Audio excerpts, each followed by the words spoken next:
say too, God, you walked in today, and I just saw what you were wearing. You walked in, I was like, and then you walked out today, like in this, and I was like, oh my gosh, have you always been into fashion? Yes. Is it just natural for you? Well, no, speaking of the church, you know, the Black church is a fashion show. Yeah. And I'm first generation post-civil rights movement. So, you know, I was taught that the first impression is what you look like. So you must dress up. I came from you dress up in suits. I wore a suit to school.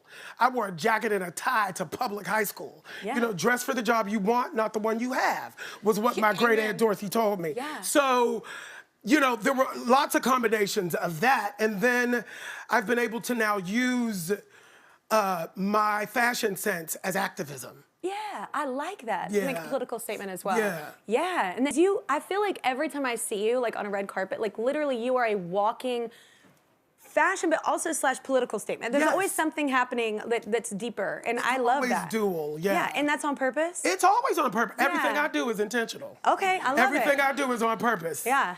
You know, and because I've lived long enough, I've been in this business for 35 years, I made the decision that what I wanted to do as an artist was to use my art to heal. Oh, yeah, of course. My art is healing. Because it's so healing for us. It's healing, so you want to share and I that. want to share that. Yeah. Yeah, I just saw those pictures. I want to bring up the inspiration, like your inspiration with the fashion you've used. I want to bring up those pictures once again. I remember this first one. I think, were you at the Oscars right there? Yes. Oh the my Oscars, gosh. The Oscars was really where it popped off. There was a Golden Globe before that, which was my first time on a major red carpet. Yeah. But when the Oscars called, I knew, you know, this is the entertainment Super Bowl. My friend Adina Menzel, a few years prior, you know, her name was said wrong, and I saw... We all saw. Adele Dazeem. Yeah. And then she became a household name because of that. Yeah. And the businessman inside of me was like, well, when ABC called to ask me to be on the red carpet, I said, well, what is my wrong name calling going to be? Yeah. Like, what is it? Yeah, what will be memorable, but also have a message. Like, Absolutely. When I saw that dress, I was like, well, hell, I'd wear that. Like, I love that. Yes. Yeah. And my thought was, you know, because I used to always say when I was at Carnegie Mellon in drama school, we would have Oscar parties, and I would be like, I'm not gonna wear that penguin suit. I'm gonna wear a gown. I'm gonna wear a gown. And it's interesting because words do have power, even when you're not conscious of it. So 30 years later, 25 years later, whatever, I'm asked to do this thing, and I was like, oh, I remember. I said I was gonna wear a gown to the Oscars. And so I got to Christian Siriano, and I thought, well, if the shot starts here and it looks like just a traditional tuxedo, and then when you pull out, it's a full gag. I know, it'll change the world. Because there's more than just the top. You know what I'm saying? There's more to a person than even one outfit. I love it. I'm not that into fashion. That's why I love watching it. Because I don't innately go, I am like the person you hate. I wear like workout clothes every day, and I don't work out in them. It's like, look, they're comfortable. Athleisure. It seems practical. I am 100% athleisure. And you have two children. I know. And athleisure is cool now. I would love to blame it on the children. I was this on tour before. Yeah, I've always been this person, but I love watching it. You know, I'm not a painter, but I love art. Like I love all of that. But I have to ask too, like, have you always had like, because I get so jealous of such distinct voices. I feel like I have a good voice, but it's not distinct. I'm a chameleon. That's a lie. No, I feel like my gift is I can be a chameleon. I like you can be, and you have your own distinct sound. I don't know about that, but like your voice, like the certain level of just like rasp and beauty to a voice that I'm like, have you always had that? Was it ever different, or did you just smoke? It was different. Or like, what happened? It was different earlier. Okay. My voice, when I was young, was pristine and clear. Oh, like a choir boy. And really high, but like Jennifer Hudson as a choir boy. Yeah. Like I was a high belting soprano. Love. Like belt. Yeah. And then in 2000, right after 9/11, I got severe acid reflux. Ooh. And my voice went away for about 3 or 4 years. Yeah, it was horrible. Oh my God, emotionally, it was one of the worst I don't even times know what of my life. It was one of the worst times of my life. And my voice teacher, Joan Lader, and my doctors and everybody, you know, really came together and took care of me. Yeah. And a new voice emerged. Yeah. And I've leaned into it. Oh, I love it. And I love my new voice. Yeah. And everybody else seems to love the Rasp too. Yeah, because they have ears. His new album is called Black Mona Lisa. I love the album title. Where did that come from? Okay, so we were writing the album. I was doing a lot of writing with Justin Tranter, who I love Justin, love. And the team was all in there, and we're like 6 months in.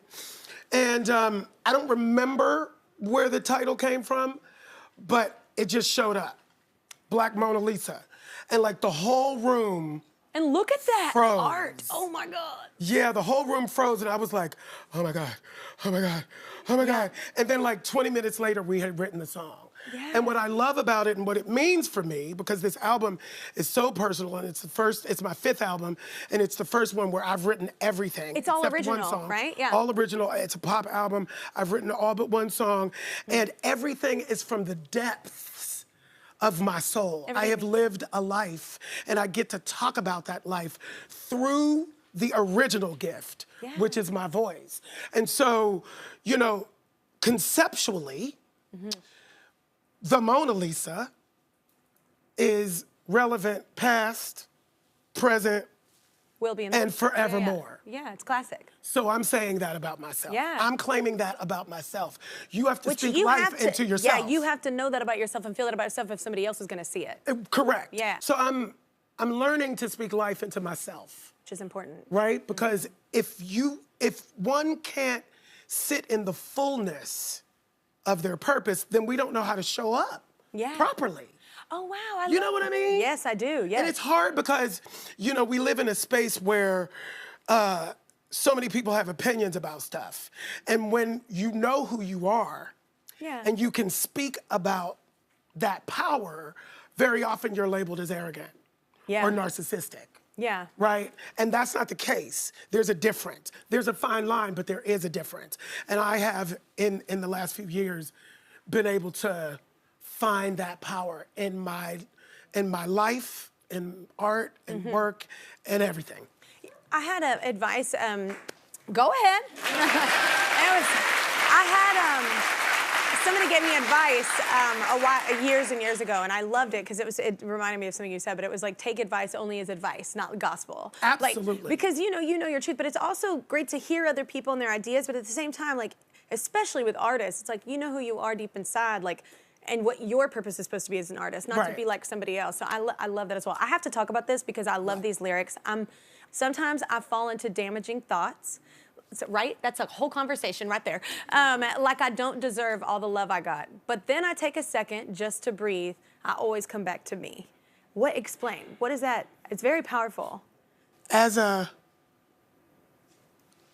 Black queer man in this world, I have been told for years, and the messaging has been that I don't matter.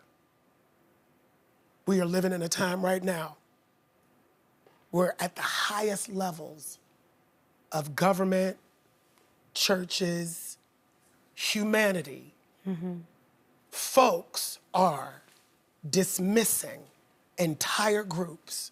It's like we're going backwards. We're going backwards again. And the power has to come from inside. Being a gay man, it's like the idea of like acceptance and tolerance. I don't need your acceptance. I don't need your tolerance. I demand your respect for my humanity like I respect everybody else's.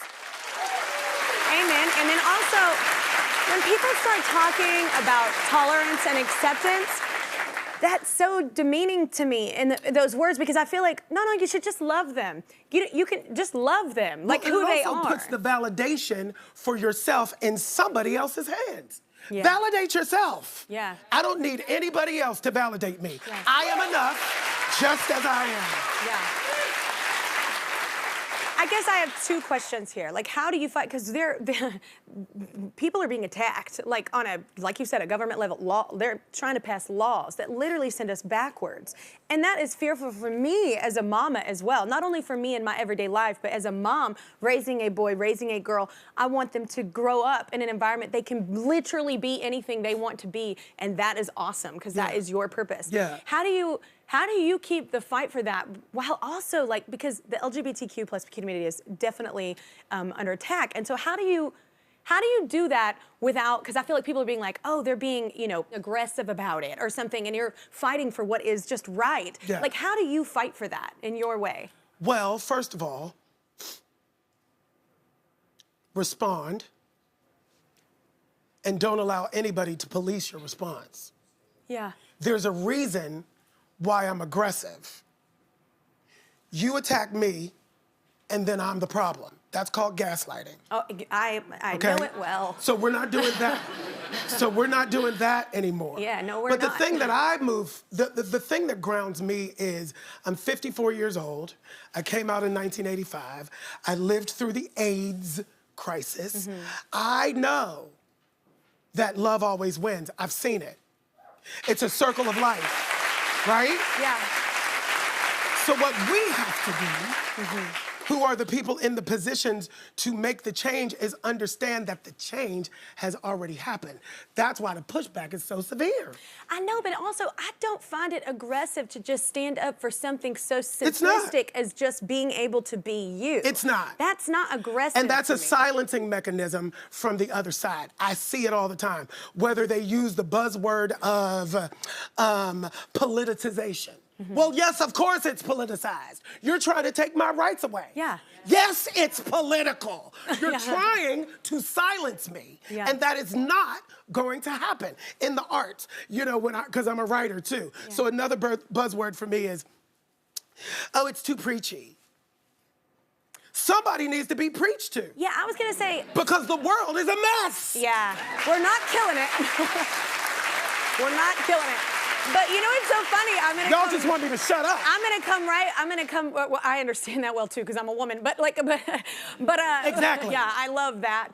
I love that it comes full circle though. Like you said, the preaching wasn't for you, but I think that preaching exists in different forms. Absolutely. And you are very good Absolutely. at motivating people. Why not use that purpose? Yeah, why not use that passion? We could talk for hours, and probably will later. after. Yeah. We will later. But let's take another break though. Billy's album is called Black Mona Lisa. He's performing a song off of Later. You gotta check it out.